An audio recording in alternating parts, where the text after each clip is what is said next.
Olá pessoal, a professora Luzia Helena aqui com vocês mais uma vez.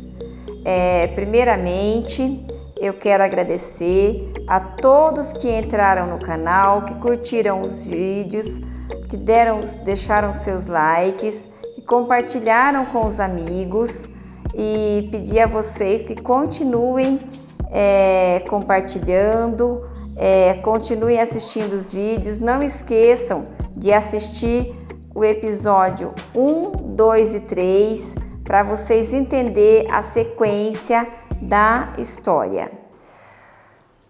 Hoje eu vou contar para vocês a história da minha chegada à faculdade. Então esse é o episódio 4. Estamos ainda em Ribeirão Preto, na cidade de Ribeirão Preto, no ano de 1997, que foi o ano da minha chegada em Ribeirão Preto. Mais ou menos no mês de junho, eu atendi uma ligação no lar e era o professor Francisco Lima. Francisco Lima é um deficiente visual que eu acabei conhecendo nessa época. Ele cursou pedagogia na Unesp de Assis e estava morando em Ribeirão Preto na época para fazer mestrado. Ele fazia mestrado na USP e a tese dele de mestrado era baseada na produção de desenhos em relevo para deficientes visuais. Então ele estava desenvolvendo uma caneta com a qual nós, deficientes visuais, conseguíamos desenhar. E ele então ligou no lar porque ele tinha conseguido um espaço para fazer uma divulgação do trabalho dele na TV Globo, no jornal regional. E ele então estava à procura de pessoas com deficiência visual que conseguia desenhar com a caneta dele. E aí ele me fez o convite, eu aceitei, ele marcou o dia, o horário, e aí eu fui lá no local onde ele indicou, onde os repórteres da Globo estavam, e aí eu desenhei com essa caneta, achei muito interessante. E a partir daí eu acabei fazendo muita amizade com ele, conversávamos bastante, porque conversando ele acabou descobrindo que ele era colega de escola do Jovair.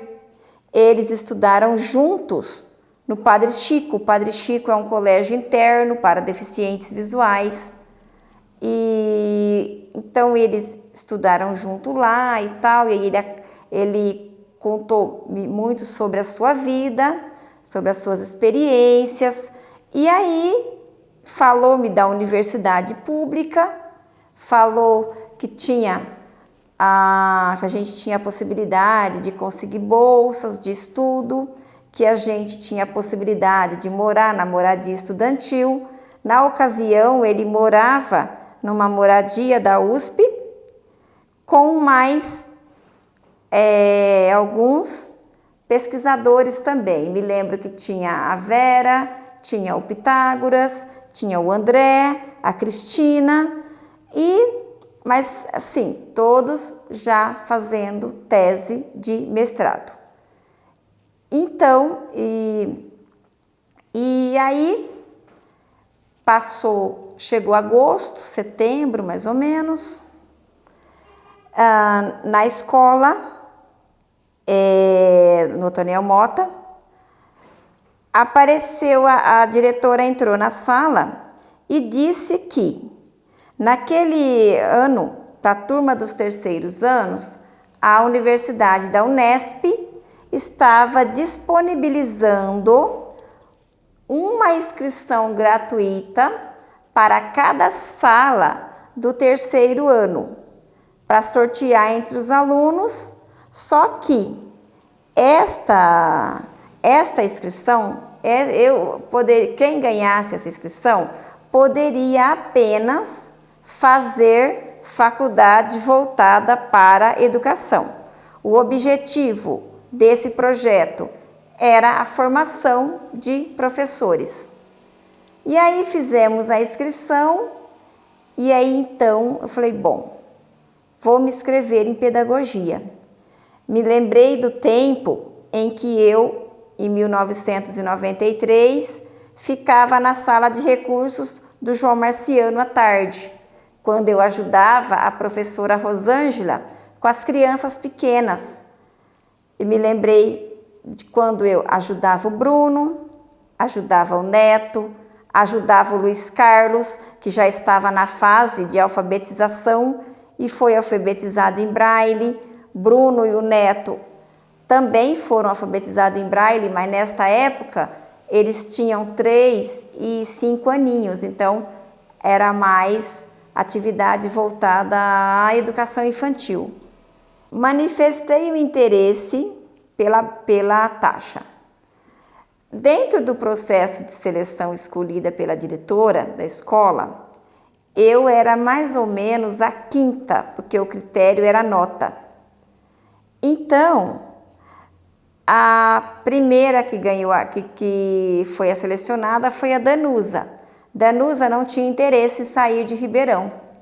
A segunda foi a Karina, que era a líder da sala e do grupinho, fazia parte do grupinho das 12 meninas ao qual eu tinha bastante amizade.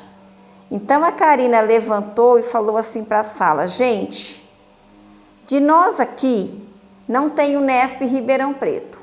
Nós não temos interesse em sair de Ribeirão. Eu sei que a Luzia tem, eu sei que a Luzia vai. Como ela saiu de Franca e veio para Ribeirão, aonde ela passar eu sei que ela vai. Então eu gostaria de passar essa taxa de inscrição direto para ela. E a classe inteira concordou e ela então passou a taxa de inscrição para mim. E tínhamos apenas 2 dias para efetivarmos a inscrição. Naquela época, os alunos que tinham interesse em estudar na Unesp, prestar o vestibular, tinha que ir a São Paulo, tanto para fazer a prova, como para concretizar a inscrição. E aí, a diretora, então, falou com a supervisora, Ana Lúcia, que na época, que por coincidência, era a filha do seu José, uma das pessoas que fazia parte da diretoria do lar. Um deficiente visual, seu José também era cego, e foi ele que criou o lar, que fundou o lar, a instituição, o lar de Ribeirão, esse lar de Ribeirão Preto. Foi ele que, então a Ana Lúcia teve interesse muito em ajudar, devido ao fato de eu morar no lar. Então a Ana Lúcia entrou em contato com São Paulo e conseguiu realizar essa inscrição à distância. E passaram outubro, no finalzinho de novembro, eu estava lá no lar, era já uma quinta-feira, acho que quinta-feira à noite, e eu conheci a Margarida. Margarida é uma deficiente visual de São Paulo, que eu já tinha ouvido muito falar nela, mas eu até então não a conhecia pessoalmente. E ela chegou no lar, a gente fez muita amizade, conversamos bastante na quinta-feira à noite. Falei a ela contei a ela a minha história, contei que eu estava terminando o 3º ano e que no final de dezembro, antes do Natal, eu ia para São Paulo fazer a prova. E ela então ficou muito feliz e disse que iria me ajudar, que eu então ficaria na casa dela e que ela ia comigo para a escola Rodrigues Alves, onde a gente fazia a prova. E fomos dormir. Na sexta-feira levantei-me cedo, como de costume, porque eu tinha que ir na escola para fazer a última prova para encerrar o ano. Quando eu estava saindo do lar, às 7 da manhã, eu ia a pé, era muito perto, ia sozinha. Aconteceu o inesperado. Eu, ao sair do lar, tinha 2 deficientes visuais que precisavam entrar. Mas ao lado deles tinha um cara bêbado. E o Edgar disse assim: não deixa ele entrar não. Bom, já logo imaginei que, se não era para ele entrar, algum motivo tinha. Mas eu tinha que sair, senão eu chegaria atrasada. Então fui para a rua e esse bêbado me acompanhou. Quando eu cheguei no cruzamento da rua Lafayette com a Marcondes Salgado, que era onde eu tinha que atravessar, fazer a travessia das 2 ruas para subir para o Antoniel Mota, eu me apavorei porque o bêbado queria ir comigo e a moto passou, eu não ouvi se vinha carro atrás e entrei na rua. Quando eu atravessei, eu fui atropelada. O carro bateu no meu lado direito, flutuei no ar por alguns segundos, depois senti como se o asfalto saísse do lugar.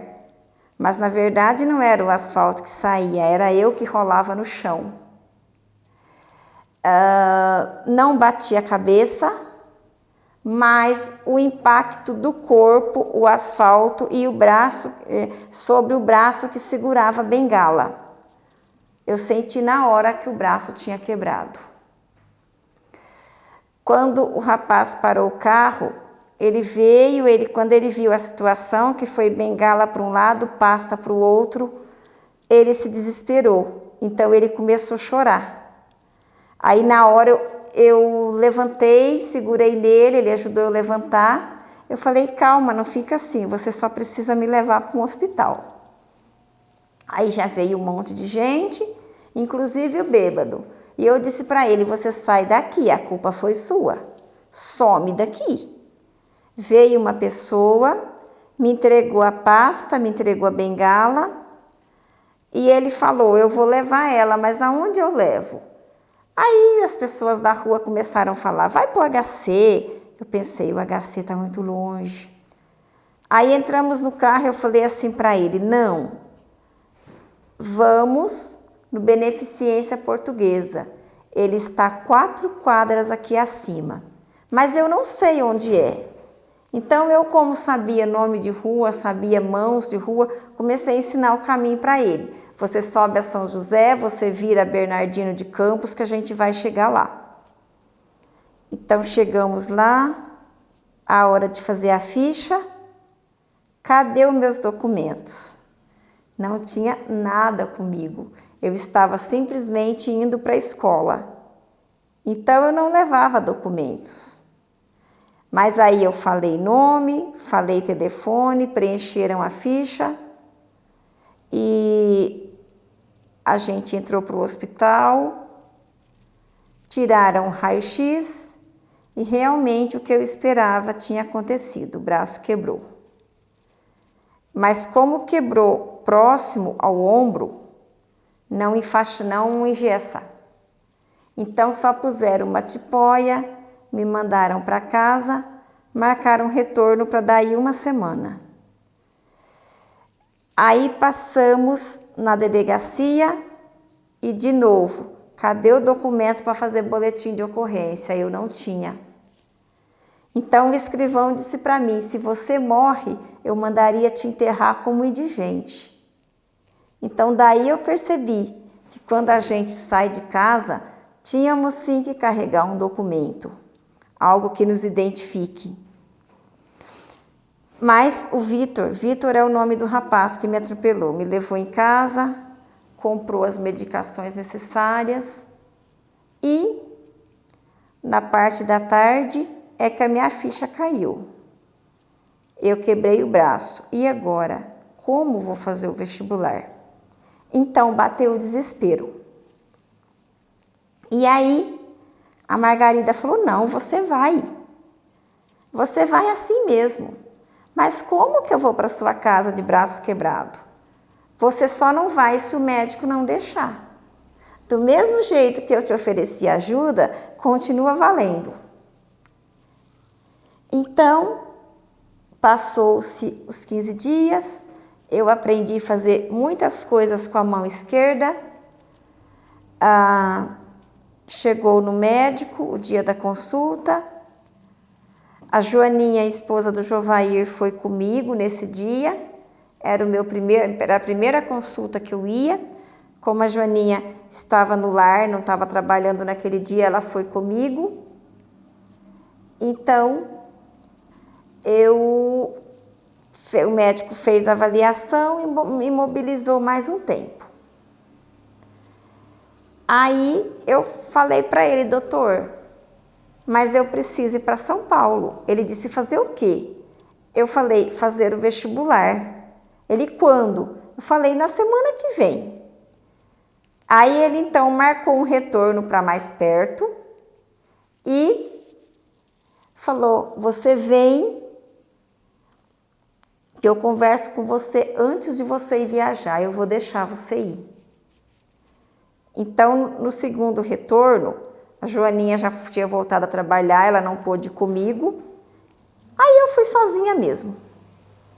E vi que dava para ir no hospital sozinha, sim. E que o atendimento acabava sendo muito mais rápido. Porque Dr. William é o nome do médico que cuidou do meu braço. Dr. William, Dr. Fernando César. E aí o Dr. William me levou para tirar o raio-x, viu que tinha começado a colar, porém torto, mas ele não me disse isso na hora, deixou para me falar só no ano seguinte. Ele falou, olha, você vai para São Paulo e eu vou te dar um presente, eu vou te dar uma tipóia. Só peça para alguém vir buscar no final da tarde, que eu esqueci ela em casa. Então, falei com o Vitor e ele foi buscar a tipóia no hospital para mim. Aí chegou o dia de ir para São Paulo. A Kelly foi comigo até a rodoviária, me colocou dentro do ônibus, porque eu não conseguia carregar minha mochila. E a Margarida, a gente tinha combinado no balcão de informações do metrô. O funcionário da rodoviária me levou lá. Ela disse, quando você descer no Tietê, um funcionário vai te pegar na porta do ônibus. E de fato isso aconteceu. Eu até então nunca tinha ido para São Paulo sozinha, com quem não vê ou com quem não enxerga. E aí encontrei com ela no metrô, no balcão de informações do Tietê. Fomos para o metrô e aí eu fui aprender a andar de metrô com quem não enxerga e perceber o quanto em São Paulo as pessoas, os funcionários dos metrô facilitam a nossa vida. Eles nos levam de uma estação para outra. Você só tem que ter um pouquinho de paciência. Como o fluxo de gente é grande, às vezes eles demoram um pouquinho, mas com um pouquinho de paciência tudo dá certo. E nos metrôs a gente é muito bem atendido. Sabe? É uma situação diferenciada. Nos metrôs, na rodoviária do Tietê, sempre há um funcionário para nos ajudar. Fui para a casa da Margarida, era uma sexta-feira. No sábado fomos passear na associação da Dona Lina. Dessa vez não teve festa lá. E no domingo, lá estávamos nós, rumo à Escola Rodrigues Alves, para fazer a prova. Chegando lá, ela me levou até o portão da escola e disse, no final da prova eu estarei aqui te esperando. Então, eu entrei, chegando na sala, eu encontrei, haviam 3 deficientes para fazer a prova e uma sala toda equipada com máquina Braille e a prova um caderno de prova imenso em braille, escrito naquele papel braillon. O papel braillon, ele é um plástico, ele é meio plastificado. O dedo não corre muito nele, o braille dele não apaga de maneira alguma. Porém, o dedo nele não desliza com tanta facilidade quanto o dedo desliza na folha de papel sulfite. E quando a Célia Gomes era a coordenadora da prova, quando ela me viu de braço quebrado, ela disse: mas o que houve? Falei: fui atropelada. Aí ela: e como você vai fazer a prova? Eu disse: não sei. Aí ela falou: eu vou pôr você fazer prova com ledor, porque você não vai conseguir escrever na máquina com uma mão só. Então, ela arrumou uma sala para mim, colocou eu nessa sala, levou somente o meu caderno de braille para que eu pudesse tocar os gráficos da prova e uma prova em tinta com a funcionária, com a ledora Sandra. Era uma ledora só, porque foi uma improvisação. Então, a Sandra ficou muito cansada no final da prova, mas enfim, a Sandra leu toda a prova para mim, fiz a prova todinha oral. Eu não tinha noção o tanto que era grande uma prova de vestibular. Só no primeiro dia, a prova tinha 95 páginas. Eu jamais daria conta de ler essa prova em braille em 4 horas. E lá estavam os gráficos da matemática, as parábolas que a dona Zésa me ensinou na 8ª série.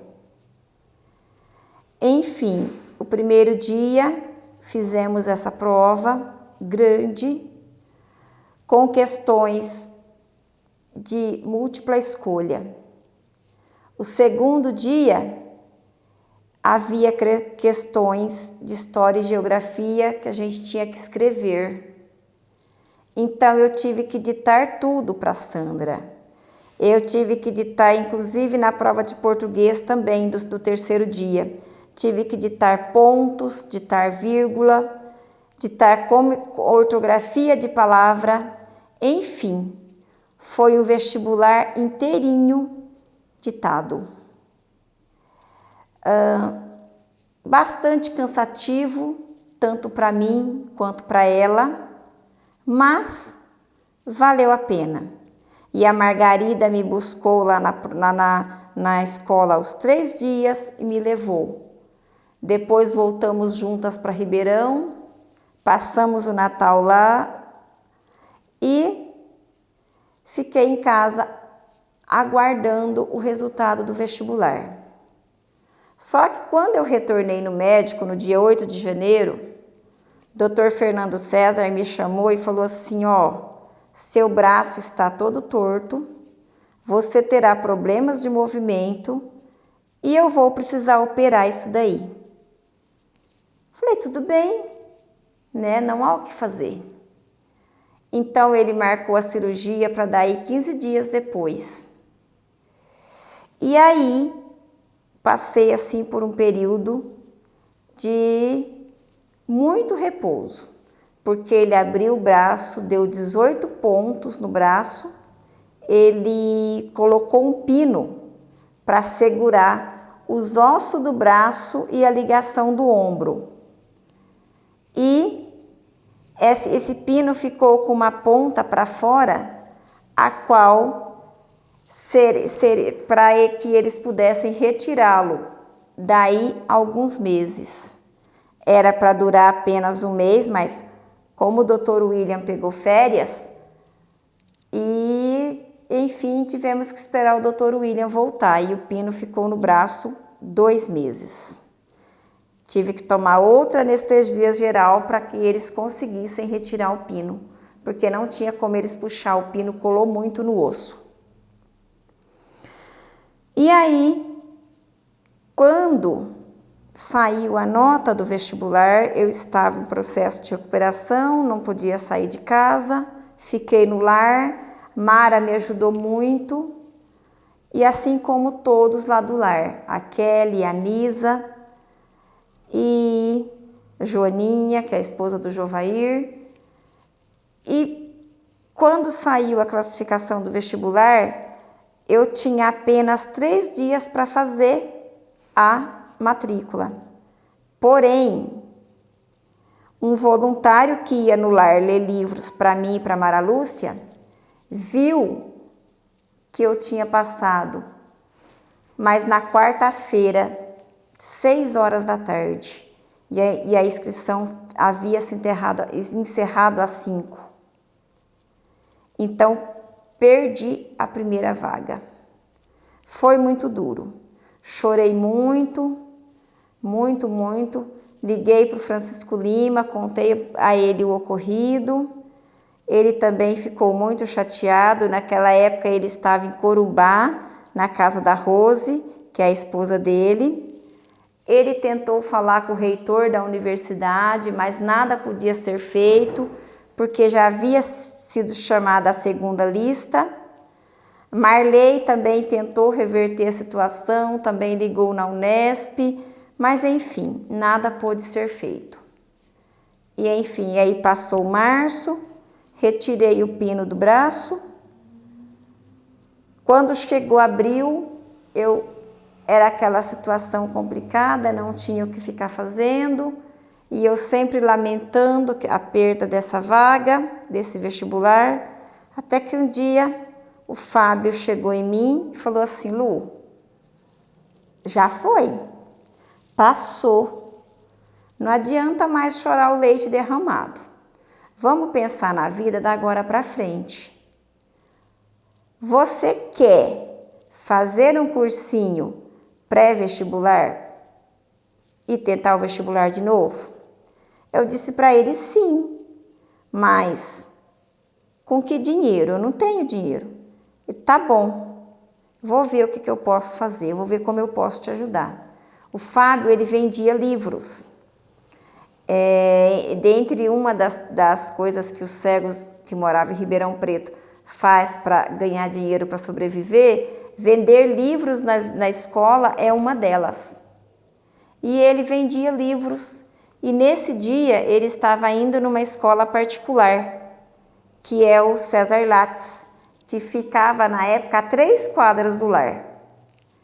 Então ele foi nessa escola, ele conversou com o Marcelo, que era o dono da escola, e com o Zac, e pediu uma bolsa para mim, explicou toda a situação.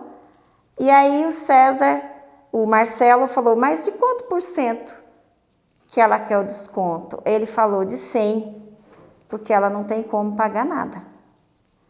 Aí o Marcelo falou, então diga para ela vir aqui hoje à tarde falar comigo. Aí fui na escola, conversei com o Marcelo e ele me deu essa bolsa a pedido do Fábio. E aí então eu passei a fazer um cursinho, tinha aula todos os dias de manhã, segunda e quarta e sexta à tarde, e na terça e quinta a Cristiane, que era também uma voluntária lá no lar, filha de uma das amigas da gente, se dispôs a estudar comigo, então eu ia para a casa dela e a gente passava a tarde inteira estudando. E quando tinha tempo, ainda jogava dominó com o povo, saía para fazer compra nas lojas, mas a Nisa, nesta época, ela ainda não morava no lar, mas passava o dia com a gente. E ela é uma baixa visão, que conseguia ver cores bem de perto, conseguia identificar os ambientes pelas cores fortes, mas até então não sabia nem ler nem escrever, mas sabia assim, muita coisa em termos de cuidar de casa, cuidar de criança, porque havia aprendido com as irmãs. E andava no comércio ao lado das irmãs e da amiga, sem bengala, E aí, mas aprendi a identificar as lojas pelas cores fortes das portas, dos pisos. E ela então, em 98, a nossa amizade ficou mais intensa. A Kelly já havia mudado para Uberaba em janeiro de 98. A Célia, que é outra moradora amiga minha do lar também, que eu gostava muito de ajudar, uma outra Célia, não a Célia presidente, mas a Célia moradora, que também mudou para lá em 97, já estava casada, teve um bebê nesse ano de 98, e um dia eu estava mais a Nisa encostada num carro, conversando, e eu pus a mão no carro, li lá a letra assim, ó, Opala. Comecei a mostrar as letras em tinta para ela, e ela se interessou. E então eu fui em Franca, pedi o alfabeto do meu irmão emprestado. Uma amiga da minha irmã, ainda na década de 90, deu um alfabeto para o meu irmão com letras móveis com imã, eram as letras de forma, como as letras das placas dos carros. Então peguei esse alfabeto, levei para Ribeirão, comecei a ensinar as letras para a Nisa. E ela então achou interessante, daí então ela mostrava para mim, pegava a minha mão e fazia o traçado das letras que ela estava vendo nas sacolas, e aí a gente ia formando palavras. Aí chegou, era mais ou menos agosto, o lar já tinha terminado a reforma, voltamos para casa, para casa reformada, e a gente estava tentando ensinar o braille para a Nisa no lar. A Mara Lúcia falou, eu vou ensinar o braille para ela à noite. Então combinou que ela ficasse 3 vezes por semana no lar para aprender braille à noite. Mas aí eu falei, não, mas a gente vai ensinar o braille aqui e não vamos poder pôr ela numa escola. E aí? Ela tinha facilidade com contas, ela sabia muita coisa. Então eu falei, Nisa, eu pedi a ajuda do Camilo, falei, com que tal se a Nisa fosse para a sala de recursos, para a sala da Marlene, que funciona no CID. E aí convencemos ela de ir para a escola e pedimos então uma vaga para ela no lar também. E ela passou a dividir quarto comigo, mais a Luzinha. E ensinei ela a ler, ela aprendeu a ler. No início ela não gostava muito de usar bengala, ela achava que ela não precisava, então a gente saía para a rua, ela dizia assim, mas você usa bengala? Eu falava, tudo bem. A gente ia juntas, ela segurando no ombro da outra, no braço da outra, para a gente não se perder, e eu usava bengala. Então as pessoas nos atravessavam na rua, mas não percebiam. Assim, sabiam que eram 2 deficientes, mas ela com um pouco de visão, ela ajudava a gente a achar as lojas.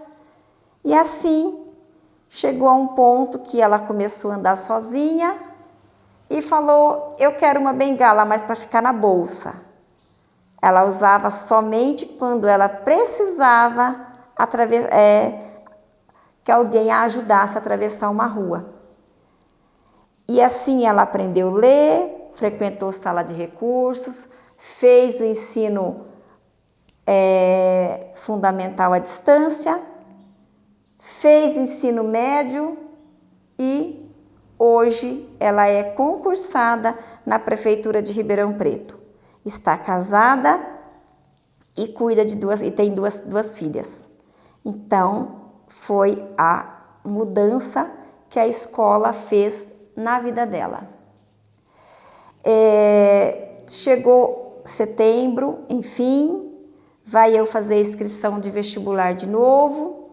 O Francisco Lima sugeriu que eu tentasse a UFSCar também, que era um curso de pedagogia. Embora a habilitação em DV só tivesse na Unesp de Marília, mas ele falou, se você não passar em Marília agora, mas passar na UFSCar, você vai para a UFSCar, faz o curso e depois você vai para Marília e faz só a especialização, que é mais fácil conseguir a vaga. E de novo veio a história de fazer as inscrições em Marília, em São Paulo, entregar as fichas de inscrições lá, e desta vez o Francisco Lima foi comigo. Fomos num sábado, ficamos na casa da família dele, de uma tia dele que mora em São Paulo, entregamos uma folha na USP, a outra folha no prédio da Unesp, fiz a inscrição e, de novo, no final do ano, fui para a casa da Margarida, desta vez sem braço quebrado, muito bom, porque eu pude aproveitar melhor o passeio em São Paulo. Fui bem antes do vestibular para ter tempo de curtir a cidade, enfim, passeamos, fomos na 25 de março, na rua São Bento, onde o pessoal tem banca, fui numa festa de deficientes visuais na Associação da Dona Lina, conheci muitos deficientes visuais lá, cada um com a sua história, cada um com a sua vida, cada um com sua família.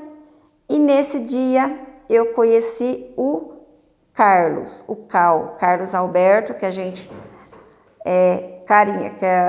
o chama de Cal, conhecido como Cal no meio do pessoal. Ele foi colega de escola também da Mara Lúcia e da Carmen. E o Cal vai ter um vídeo no qual ele vai me ajudar muito. E, lógico, dessa vez, né, no domingo, a Margarida só me levou lá na escola. Eu disse a ela, agora eu acho que eu consigo voltar para sua casa sozinha. Já tinha aprendido o caminho só que desta vez, sabendo que a prova era longa, eu então já pedi a prova com ledor, porque eu já tinha noção do tamanho dela. Então veio a prova em braille para que eu pudesse ver os gráficos e 2 ledores de tela, 2 ledores de prova, ledores de tela não. 2 ledores de prova, para quando um cansar, o outro ler. Fiz a prova e, enquanto eu fazia essa prova, eu ouvi eles comentando, lá entre eles, que a noiva do rapaz que estava lendo a prova comigo tinha ido aplicar uma prova para um deficiente visual em Marília. Aí então eu questionei, falei, mas todos têm que vir fazer a prova aqui? Como que ele conseguiu fazer na cidade dele? Aí a Célia Gomes então me explicou que ele havia entrado com mandado judicial para que a prova fosse realizada para ele na cidade dele, alegando que não conseguia ir para a cidade se deslocar até São Paulo para fazer a prova. Falei, tudo bem, já passou, já foi, fui para São Paulo, fiz a minha prova, fiz um monte de coisas novas, passeei e enfim, ficamos assim.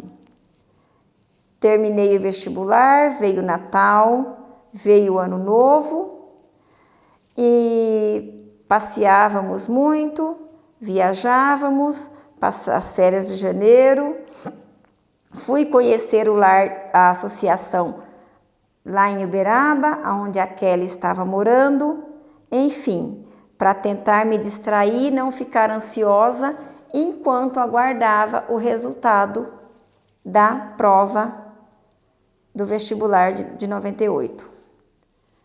E no dia 5 de fevereiro, o Francisco Lima me ligou, ele estava em Corumbá, na casa da Rose, e ele me ligou porque a Rose havia acabado de olhar na internet e viu que eu tinha passado na Unesp de novo.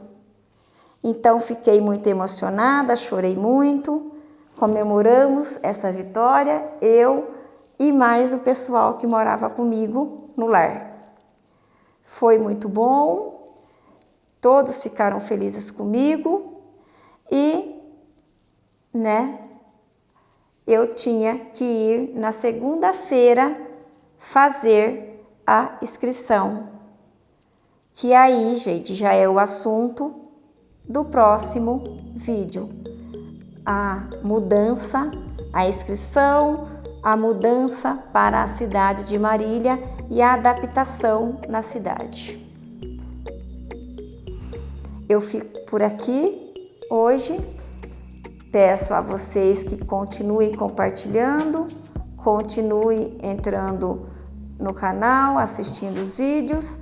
Não esqueça de assistir os episódios anteriores para vocês entenderem como o desenrolar da história. E já deixo aqui, caso vocês queiram que eu fale algum assunto, detalhe melhor alguma coisa, algum fato, vocês podem colocar aí nos comentários, tá? E um abraço e fiquem todos com Deus.